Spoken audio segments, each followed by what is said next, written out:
Today I'm going to give you 3 expert tips that's going to transform your entire yoga practice instantly, almost overnight. So as you can see, I'm in a different environment today. We're up in the North Fork of Long Island visiting family, so I thought I'd take advantage of this beautiful setting and record a video for you. Now these 3 tips will transform your practice, I guarantee it, but you got to make sure you implement all 3, especially the third one, which I think is the most important. So make sure you watch the video all the way through to the end.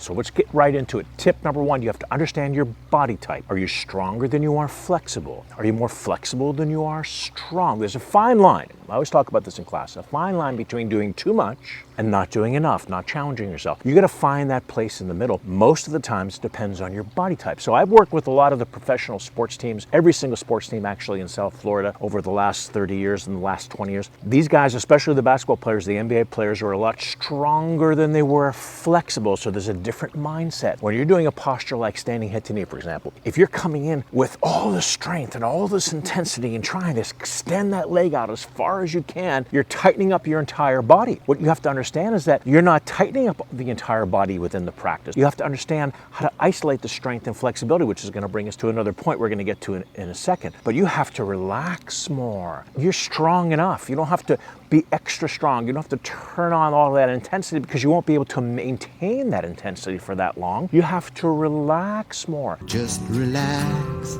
take it easy.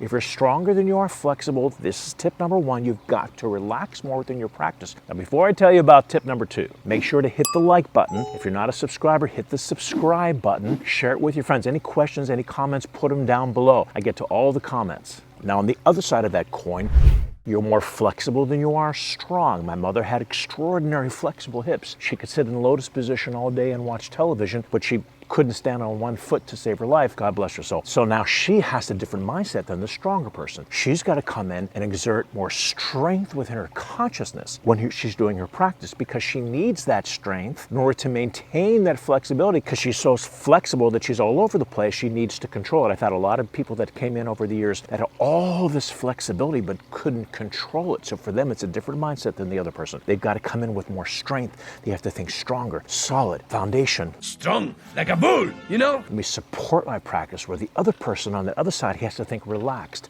loose. It's a different consciousness based on your body type. And that brings us to tip number 2. And that sort of goes hand in hand with tip number 1. And that's understanding your psychological type. Are you more of a go-getter? Are you more of that type A personality that's super ambitious? You're going to be possibly more toward that stronger consciousness. Or are you a little bit slower? In Ayurvedic, they have the personality types they call Vata, Pitta, and Kapha. These are personality types that we all have traits of all 3, but we're dominant in one. So the Vatas, they're the ones that are in that super fast, highly motivated, highly ambitious side. They have a tendency to have a faster metabolism, which sort of goes to tip number 1, where they're stronger than they are flexible. They have to relax more. They're probably on that fine line of doing too much. And by doing too much, 1, your body's not going to be able to maintain all that intensity. And 2, you're creating more tension than you need. You need to relax more. Now there's the Kaphas. They're on the other side of the coin again. They're the ones that are a little bit slower. They may have a slower metabolism, sort of a molasses kind of consciousness. You need a cup of coffee just to get back to normal. I'm definitely more on the Kapha side, so I would overcompensate.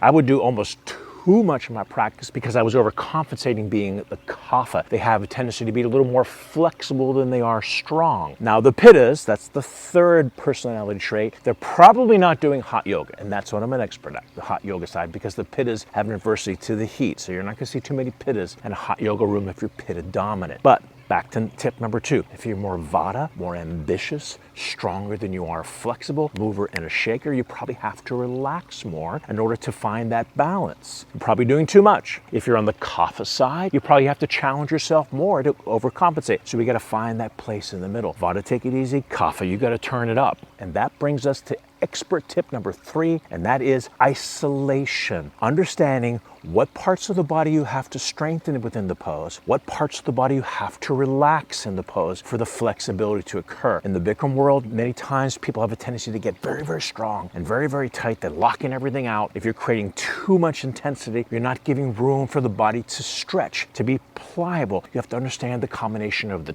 2. Patanjali said, be still in your asana practice, but Patanjali wasn't talking about the Hatha Yoga, especially the modern day Hatha Yoga. He was talking about the yogis that are sitting sitting in meditation for long periods of time, you have to be still to quiet the mind. Hatha Yoga came about 1,000 years after Patanjali. And then in modern day Hatha Yoga, especially the approach to standing poses, the way we practice in a very intense way, is only about 100 years old. So yes, you want to be effortless, but the effortlessness comes at the final stage of your position. When you've mastered the pose, you find this effortless stage. But in order to get, this is really important, in order to get to that effortless stage, a lot of effort is required. So once you get to the point where you can straighten your leg, let's say in the standing bow, then you're effortless. Then you don't want to use that much strength, just enough strength to maintain your balance. But in order to get to that point, there has to be a lot of effort applied. You have to feel your body strong and flexible at the same time, like a strong piece of rubber that's extending. You have to find yourself pliable but strong to maintain that balance.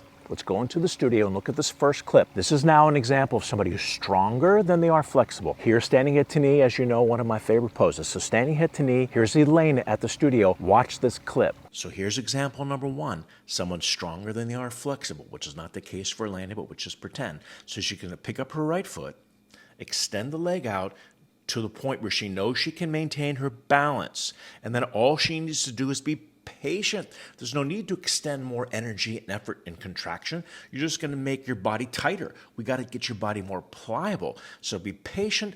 Your only goal is to find the next inch, the next 2 centimeters. If that's all you can do, then in 10 days, you're going to straighten that leg out. Now here's clip number 2. We're going to go back to the studio with Elena. So this example is somebody who has flexibility and strength combination, but they're holding on too tight. Let's go back to the studio with Elena and look at that clip. One of the biggest mistakes I see people make in standing head to knee is they hold on too tight with their forearms and the wrists.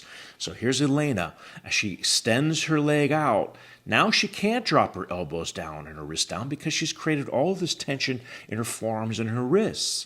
So what she's got to do is relax the wrists, let them hinge and drop down. The only thing she's tightening is her upper quadricep muscle and her standing leg quadricep muscle. So now she can curl in around that isolation. Everything relaxed except for those quadricep muscles. Isolation. Welcome back to Long Island. Now we're going to go back to the studio one more time with Elena. And what I find most people in standing bow, another one of my favorite poses, as you know, if you've been watching, if you're an avid watcher to the channel, you know standing head to knee, standing bow are my 2 favorites. I claim those poses like Neil Armstrong claimed the moon. I claim this island. What I see as I travel around the world with standing bow, people expel too much energy getting down to their starting position. They expel, let's say, 90% of their energy to get down to the position where it's time for them to kick. And now they only have 10%, 20% left in their tank. They don't have much strength left and they ended up falling out. What you want to do instead is only expel 10 to 20% of your energy getting down to your starting position. Now you've got 80, 90% left in your tank so that you can kick and you can be more pliable. Let's go back to the studio with Elena and let me show you what I mean. So here's Elena once again, and what's happening is she's taking way too much time to get down to her starting position. So now what she's doing is wasting 80, 90% of her energy just to get to this point. So instead what you're going to do is use 10 to 20% of your energy just to get to this point. Now you've got 80, 90% left in your tank to kick and to reach and to breathe and feel yourself elastic. So this is key, understanding your body type, understanding your psychological type. And now when that's a given, you've been practicing hot yoga for a while, you have a really good sense of your practice. You don't want to come in every day doing the exact same poses the exact same way. You have to have this intention, understanding this idea, understanding where you are. Are you stronger than you are flexible? Are you more the Vata side? Are you a little more ambitious? Are you more the Kapha side? You need that cup of coffee just to get back to normal. So you have to understand your physical type, you have to understand the mental type. And now when that's a given, now we have to understand the isolation. What area of the body do you need to strengthen and support the pose? That's the only area that you're going to tighten up, that you're going to contract. What part of the body needs the flexibility and range of motion? You have to soften and loosen that body in your mind. You understand what has to stretch, what has to strengthen. Now the final result in the yogic asana, like I said before, is effortlessness. And they also, when they would do the yoga competitions in India, one of the things they would look at would be a relaxed face. You can't have too much tension in your face. So if you're doing standing head to knee, for example, and your face is all crunched up like this, as you're trying to kick that heel out, I'm trying to imagine what my face looks like when I do this.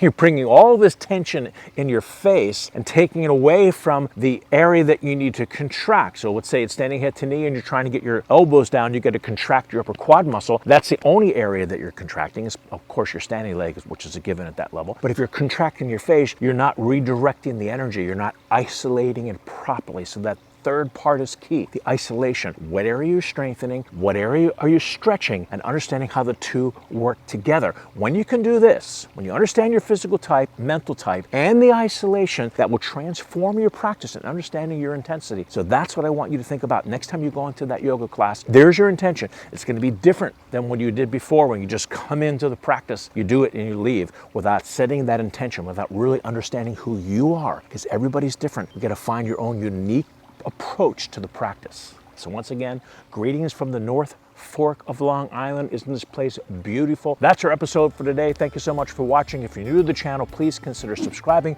You want to learn all about hot yoga, tutorials, flows, factoids like this video, hit the subscribe button, the like button, share it with your friends, and I'll see you the next video. Bye everyone.